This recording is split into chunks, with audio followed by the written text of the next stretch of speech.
Bien, ya hemos clasificado los Pokémon que estaban inspirados en el folclore japonés y los que estaban inspirados en las películas de monstruos de Toho. Así que solo queda la biología pura y dura, y es un tema bastante largo. Hay muchos Pokémon inspirados en cosas de biología, pero vamos a verlos a todos de una vez. Como en mi anterior vídeo terminé hablando de la familia de Butterfree, que es una de las primeras familias en el orden de Pokédex, creo que podríamos seguir a partir de aquí explicando los Pokémon en el orden en el que aparecen en la Pokédex. Así que empecemos por Weedle, Kakuna y Beedrill, que están inspirados en el avispón gigante asiático, la avispa más grande del mundo. Weedle sería la larva, Kakuna sería la pupa y Beedrill sería el imago. Lo bueno de tratar con Pokémon que están basados en animales reales es que una imagen vale más que 1000 palabras. La siguiente sería la familia de Pidgey, Pidgeotto y Pidgeot. Pidgey parece inspirado en el gorrión molinero. Podemos saber esto gracias a la marca en forma de media luna negra que tiene detrás del ojo. Sus evoluciones, Pidgeotto y Pidgeot, estarían inspirados en el águila pescadora, otro pájaro con una marca parecida. Pidgeotto y Pidgeot, según la Pokédex, cazan a Magikarp, lo que los asemeja aún más al águila pescadora. Pasamos a los Pokémon roedores Rattata y Raticate.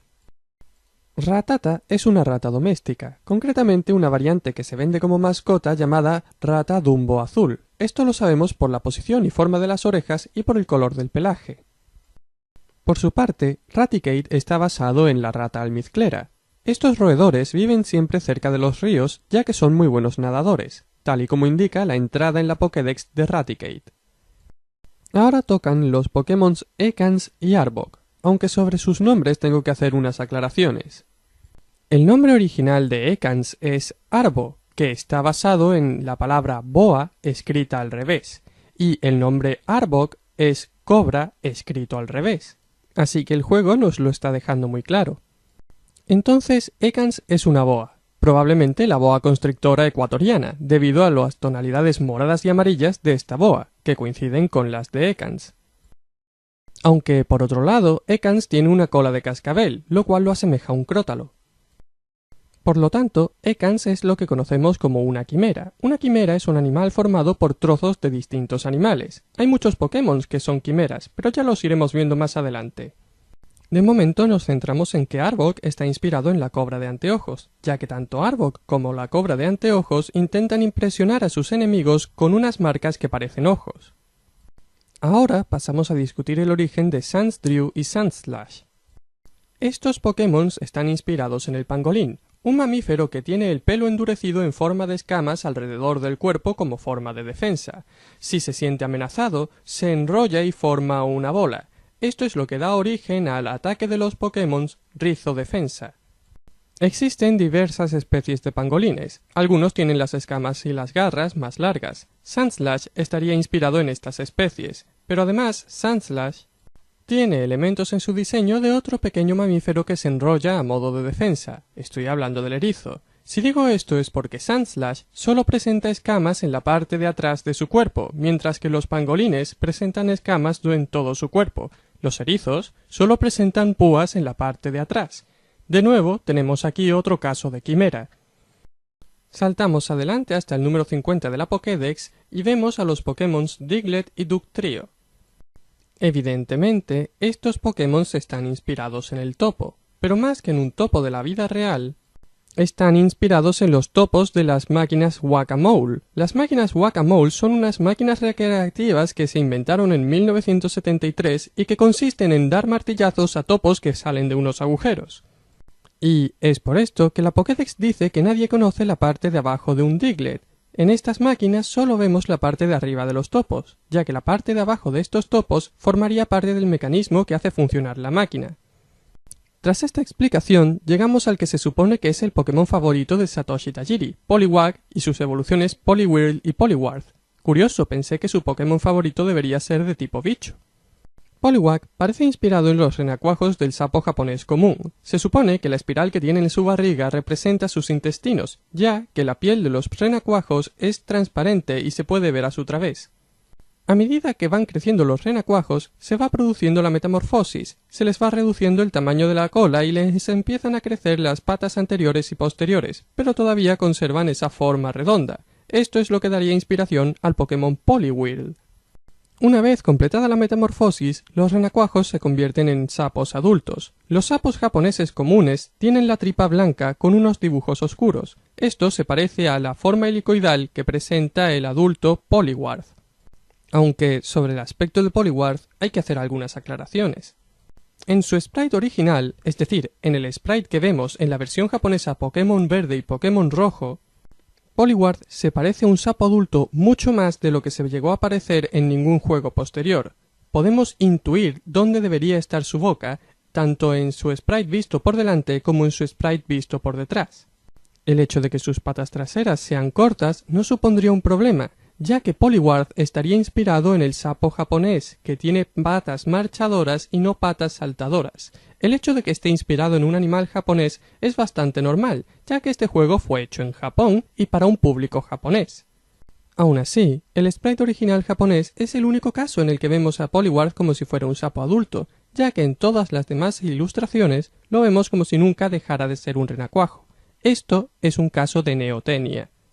La neotenia consiste en que una especie que normalmente esperaríamos que sufriera una metamorfosis alcanza la madurez sexual sin llegar a alcanzar nunca el estadio adulto ni completar su metamorfosis. Queda siempre en un estadio juvenil. Existen muchos animales que presentan caracteres juveniles durante toda su vida, como por ejemplo las termitas, que siempre tienen un aspecto larvario, y en el caso de los anfibios tenemos al ajolote. El ajolote es un animal de la familia de las salamandras que se ha convertido en una mascota popular en Japón. De hecho, es tan popular que hasta ha inspirado a personajes de Animal Crossing. Y si me preguntáis a mí, su popularidad está justificada. Después de todo, el ajolote es un animal fascinante. Resulta que hace años que se descubrió que si a un ajolote se le inyecta una pequeña cantidad de yodo, este ajolote completaría su metamorfosis y se convertiría en el animal que veis arriba, que es un ajolote con el aspecto que tendría una salamandra adulta. Es decir, sería como forzar su evolución, entre comillas. Y, curiosamente, en Pokémon encontraríamos un equivalente a este fenómeno, ya que si a Poliwhirl, un Pokémon que normalmente nunca llegaría a completar su metamorfosis, le damos una roca rey, acabaría transformándose en Politoed, que tiene el aspecto que tendría una rana adulta. Creo que empiezo a entender por qué a Satoshi Tajiri le gusta tanto esta familia de Pokémons. Aunque no sean insectos, su diseño es muy detallista. Pero ya va siendo hora de que pasemos a otra familia, así que veamos a Bellsprout, Weeping Bell y Victreebel. Esta familia de Pokémons está inspirada en las plantas jarra. Las plantas jarras son unas plantas carnívoras que atraen a los insectos a los bordes de sus flores con un aroma dulce. Después, los insectos caen al interior de la flor, donde son digeridos en un líquido viscoso. Podemos ver características de esta planta en el diseño de los Pokémons, por ejemplo ese labio entre comillas rosa y esa hoja que hace las veces de tapa de la jarra. Tentacool y Tentacruel. Tentacool está inspirado en una medusa de caja, uno de los animales más venenosos de la faz de la Tierra. Un roce con un tentáculo de esta medusa puede matar a un hombre adulto en cuestión de minutos. Por su parte, Tentacruel está inspirado en la carabela portuguesa, una especie que también puede resultar letal en el hombre. Ya he hablado antes de esto en mi vídeo de Metroid Prime, pero por si no os quedó claro o por si no habéis visto ese vídeo, lo voy a volver a repetir aquí. Lo que estáis viendo ahora mismo no es una medusa propiamente dicha, sino una forma de vida colonial. Veréis, las medusas presentan un ciclo de vida aplodiplonte, en el que se intercalan generaciones totalmente haploides, es decir, con una única dotación cromosómica, que son las medusas de vida libre, y una generación diploide, es decir, con doble dotación cromosómica, que son los pólipos coloniales. En el caso de la carabela portuguesa, la fase de vida libre está muy reducida y la fase predominante es la de pólipo, pero en el caso de la carabela portuguesa el pólipo tiene la forma de una medusa, pero está formado por distintos individuos agregados. Lo más curioso de este caso es que podríamos ver en la alternancia de generaciones de las medusas el origen de la evolución de Tentacool a Tentacruel. Tentacool sería la medusa de vida libre y Tentacruel sería la pseudomedusa de forma colonial. Cuando Tentacool evoluciona a Tentacruel, simplemente está pasando a la siguiente fase de su ciclo de vida. Seel y Dewgong. Seal está inspirado en las crías de foca de Groenlandia. Cuando son jóvenes, estos animales tienen el pelaje muy blanco, lo que les permite camuflarse en la nieve. Por su parte, Dugong está inspirado en alguna especie de sirénido, como por ejemplo el manatí anillado. Y es que, a pesar de su nombre, Dugong no se parece al dugón. Los dugones, aunque son sirénidos también, tienen la cola bilobulada, mientras que Dugong y los manatíes tienen la cola redondeada. Bueno, no se puede acertar siempre. Shelder y Cloyster. Al parecer, Shelder está inspirado en Chlamys nobilis, un tipo de vieira que se vende como objeto de decoración ya que sus conchas son de colores muy bonitos. Las vieiras se caracterizan por tener una concha en forma de abanico, algo que es observable en el diseño de Shelder. En cuanto a la lengua que presenta Shelder, es una representación del pie, una parte esencial de la anatomía de los moluscos. En el caso de los bivalvos, el pie se ve como una especie de lengua que sale de entre las conchas, como vemos en esta almeja que está utilizando su pie para moverse. Tanto almejas como vieiras pertenecen al orden Ostreoida, al que por supuesto también pertenecen las ostras. Y es precisamente en un género de ostras llamado Spondylus en quien está inspirado Cloyster. Las especies que pertenecen al género Spondylus se caracterizan por presentar púas en sus conchas, lo cual las convierte en objetos muy valiosos en la decoración. Veo que esto es un tema recurrente en esta familia de Pokémon.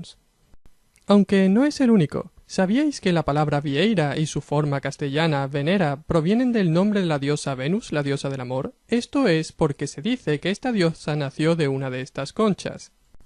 Y, por otro lado, se dice que las ostras son afrodisíacas. ¿Por qué saco todo esto a colación? No, por nada, por ninguna razón en especial. Corramos un tupido velo y hablemos de Krabby y Kingler. Si nos fiáramos de su nombre de especie, Pokémon cangrejo de río, diríamos que Krabby está inspirado en el Sawagani, un tipo de cangrejo comestible de Japón. En cuanto a Kingler, es otra quimera. Su nombre, Kingler, es una amalgama de las palabras en inglés king y fiddler, que son dos tipos de cangrejo. El cangrejo real es el que vemos aquí, y se parece a Kingler ya que tiene púas en su caparazón. En cuanto al cangrejo violinista, se parece a Kingler porque tiene una pinza mucho más grande que la otra. La siguiente es Kangaskhan. Bueno, allá vamos otra vez. Por supuesto, Kangaskhan está inspirado en la hembra de canguro rojo, sí, todos lo sabemos. Pero eso no es todo. Kangaskhan es otra quimera. ¿Veis esta placa endurecida que tiene encima de la cabeza? Esta placa en la cabeza es característica de los armadillos de la familia Dasypodidae. Y, además, las patas de Kangaskhan se parecen más a las de los armadillos que a las de los canguros. Y aquí entronco con lo que todos os veíais venir. Las corazas de los armadillos son óseas, por lo tanto, tienen tanto las orejas osificadas como una placa encima del cráneo. Sí, lo sé, de nuevo con la teoría de Cub-Bone y Kangaskhan. Prometo que esta es la última vez que voy a hablar de esto. En el sprite original japonés de Marowak vemos que encima del cráneo hay una placa parecida a la placa que hay encima de la cabeza de Kangaskhan, y las prolongaciones que hay encima del cráneo podrían estar ubicadas donde están ubicadas las orejas de Kangaskhan. Si Kangaskhan tiene un cráneo parecido al de un armadillo, estas orejas podrían estar osificadas. Además, quiero llamar vuestra atención sobre la espalda del sprite original de Marowak. En ella podemos ver placas óseas parecidas a las de un estegosaurio, y en la espalda de Kangaskhan podemos ver también algo que podrían ser placas óseas. Pero, y quiero que esto quede claro, la teoría de que Cub-Bone, Marowak y Kangaskhan están relacionados solo es aplicable a las fases tempranas del desarrollo del juego. En la fase final, el diseño de los Pokémon varió y tienen unas características que los separan los unos de los otros. Veamos. Primero, la placa gris que está encima de la cabeza de Kangaskhan está pegada al borde superior del ojo. En Cub-Bone, si de verdad está relacionado con Kangaskhan, deberíamos poder ver esta placa gris, ya que el hueco del ojo de la calavera es lo bastante grande como para que se pudiera ver parte de esa placa, pero no es así.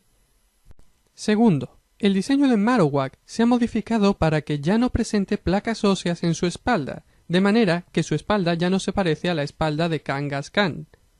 Tercero, el cráneo de Marowak también se ha modificado. de manera que ahora no presenta la placa que debería tener si fuera el cráneo de Kangaskhan. Y cuarto y más importante, en el juego se nos dice que la madre de Cupbone es Marowak. Punto final, no se hace mención en ningún caso a Kangaskhan, de manera que si estos Pokémon alguna vez estuvieron relacionados, se decidió que esa relación debía desaparecer de la versión final del juego. Ahora que hemos aclarado eso por fin, pasemos a los siguientes Pokémon, Horsea y Sidra. Horsea es un caballito de mar como por ejemplo Hippocampus abdominalis. Menciono a esta especie porque tiene el vientre blanco, igual que Horsea. Por su parte, el aspecto espinoso de Sidra nos hace pensar en especies como Hippocampus breviceps. Siguiente Pokémon. Goldeen y Seaking están inspirados en el carpín, uno de los peces mascota más comunes del mundo. Goldeen se correspondería con la variedad Tosaquin y Seaking se correspondería con la variedad Shubunkin. En cuanto al cuerno que ambos Pokémon presentan en su frente, puede ser una referencia al cuerno del primer avatar de Vishnu, Matsya, que es el protagonista del mito hindú del diluvio universal. Seguimos con las estrellas de mar Staryu y Starmie. Aquí he de reconocer que he fracasado. Aunque he encontrado una imagen de la que creo que es la estrella de mar concreta en la que está inspirada Staryu, no sé cuál es el nombre de su especie. Lo siento, no tengo todas las respuestas. Aunque si alguien encuentra el nombre de la especie de esta estrella de mar, por favor que se ponga en contacto conmigo. Pero para compensaros por esa decepción, no me he conformado con encontrar una especie de estrella de mar que se parece mucho a Starmie, a Acanthaster brevispinus, sino que además he descubierto que existe un híbrido entre Acanthaster brevispinus y Acanthaster planthi que es clavadito a Starmie. No está mal, ¿eh? Tauros. Tauros es un bisonte. Sí, ya está, un bisonte. No es la constelación de Tauro, ni es un minotauro, ni, por mucho que digan los japoneses, no es un centauro. Es un bisonte. Ya está. Y por fin llegamos a los Pokémon fósiles, empezando por Omanyte y Omastar. Estos Pokémon están inspirados en los Ammonites, unos cefalópodos con unas conchas que se conservaban muy bien y que por lo tanto han llegado muchos de sus fósiles a nuestros días. Para hacernos una idea de cómo era su aspecto cuando todavía estaban vivos, no tenemos más que mirar a su pariente vivo más cercano, el Nautilus. Concretando un poco más, la concha de Omastar nos indica que este Pokémon está inspirado en los ammonites del género Crioceras, unos ammonites que presentaban púas en su concha. Y seguimos hablando de fósiles con Kabuto y Kabutops. Estos Pokémon están inspirados en un grupo de artrópodos ya extinto llamados los trilobites, cuyo pariente vivo más cercano es un quelicerado conocido como el cangrejo del Japón o Xyphosura. Y no podemos continuar siguiendo el mismo orden que hemos seguido hasta ahora para analizar a los Pokémon porque hemos llegado al final de la Pokédex, así que los últimos serán los primeros.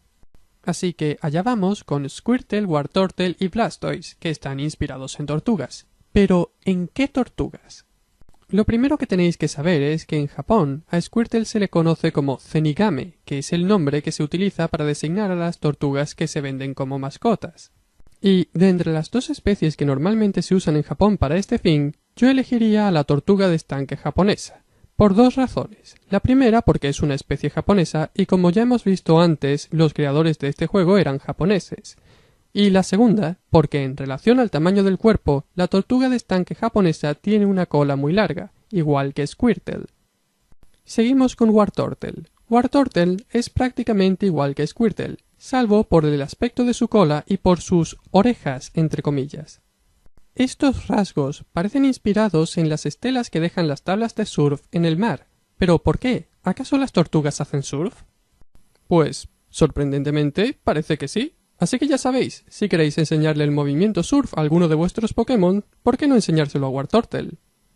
Para terminar con esta familia, hablemos de Blastoise. Una cosa que es extraña en el diseño de Blastoise es que tiene orejas. Esto es raro porque solo los mamíferos tienen orejas, los reptiles como las tortugas no deberían tenerlas. Es posible que toda la cabeza de Blastoise esté inspirada en la de unos armadillos prehistóricos de la familia Glyptodontidae. Esto explicaría por qué Blastoise tiene orejas y significaría que este Pokémon también es una quimera. Pero quizás la quimera más compleja sea la que forma la primera familia de Pokémon, Bulbasaur, Ivysaur y Venusaur. Voy a intentar explicar parte por parte todos los elementos de esta quimera, empezando por la parte animal. Es posible que estos Pokémon estén inspirados en un Dicinodonte, un animal que fue uno de los eslabones intermedios en el paso de reptiles a mamíferos. Una de las diferencias entre reptiles y mamíferos es que, mientras que los reptiles, con excepciones, tienen dos fenestras temporales, es decir, dos aberturas en la parte posterior del cráneo, los mamíferos solo tenemos una fenestra temporal. Los dicinodontes fueron unos de los primeros reptiles en perder una de sus fenestras temporales, iniciando así su camino hacia los mamíferos. Y, aunque estos animales todavía no presentaban orejas, otro de los caracteres típicos de mamíferos, no es extraño ver en Bulbasaur, Ivysaur y Venusaur orejas, ya que esto sería una referencia a que estos animales están próximos a los mamíferos. Esto por un lado. Por otro lado, tenemos al Dimetrodon, otro de estos animales que estaba a caballito entre reptiles y mamíferos. Como veis, su cráneo tiene dos agujeros, el anterior es una fosa ocular, y el posterior es una única fenestra temporal. Si menciono al Dimetrodon es por su característica aleta dorsal. Hay distintas teorías de para qué se supone que servía esta aleta dorsal. Unos dicen que se utilizaba para disipar calor, otros dicen que era un reclamo que se utilizaba durante el apareamiento. En cualquier caso, es posible que esta aleta dorsal fuera la que diera origen a la flor que tiene encima de su espalda Bulbasaur, Ivysaur y Venusaur. Con eso queda cubierta la parte animal. Ahora vamos a la parte vegetal. ¿Qué tiene Bulbasaur en su espalda? Como su nombre bien indica, Bulbasaur tiene un bulbo en su espalda. Un bulbo es una estructura de reserva formada por hojas modificadas que presentan algunas plantas monocotiledóneas de la familia Amaryllidaceae. Saber esto nos ayudará a identificar las flores que crecen en la espalda de sus evoluciones. La flor que presenta Ivysaur en su espalda puede interpretarse de dos maneras. La primera como si fuera un capullo, es decir, una flor que todavía no se ha terminado de abrir. La segunda es que se trata de un tulipán, lo cual sería coherente ya que los tulipanes tienen bulbos. Finalmente llegamos a Venusaur, que tiene lo que parece una palmera creciendo en su espalda. Estrictamente hablando, esto no es una palmera, sino una Ficus revoluta, una planta monocotiledónea que es un fósil viviente. En la actualidad, solo se conserva en estado natural en Japón, pero se ha exportado a distintos países como planta ornamental. Las pistas que nos llevan a pensar que la planta que hay encima de Venusaur es una Ficus revoluta son, primero, tanto la planta como el animal que inspiraron a este Pokémon son prehistóricos. Segundo, el tronco y las hojas de Ficus revoluta se parecen al tronco y las hojas de la planta que hay encima de Venusaur. Tercero, la Ficus revoluta es una planta venenosa, su ingesta puede llegar a ser mortal, y Venusaur es un Pokémon de tipo veneno. Y cuarto y último, estas son las inflorescencias masculina y femenina de la planta Ficus revoluta. Y estas son las formas masculina y femenina del Pokémon Venusaur. En el centro de la flor del Pokémon hembra encontramos algo que se parece a la inflorescencia masculina de Ficus revoluta. Hombre, lo suyo habría sido una inflorescencia femenina, pero esto tendrá que valer. Y esto solo por un lado, porque por otro lado todavía tenemos que explicar qué es esa flor que hay en lo alto de la palmera. Así que, ¿qué sabemos de esta flor? Primero, aunque a veces se la ha representado con 5 pétalos, normalmente tiene 6 pétalos. Segundo, debe ser una flor que tenga un bulbo. Tercero, esta flor presenta en su centro una estructura amarilla en forma de corona. Y cuarto y último, si os fijáis en la parte trasera de Venusaur en el sprite original, veréis que la flor tiene como una especie de cuello inclinado, de manera que la flor siempre está orientada hacia adelante. Con todos estos datos, podemos llegar a la conclusión de que esta flor está inspirada en el narciso. Así que este Pokémon es un Dicenodonte, y un Dimetrodon, y un tulipán, y un narciso, y una Ficus revoluta. No os mentía cuando os dije que era una quimera muy complicada. Esto de analizar Pokémon es difícil, pero afortunadamente ya solo queda uno.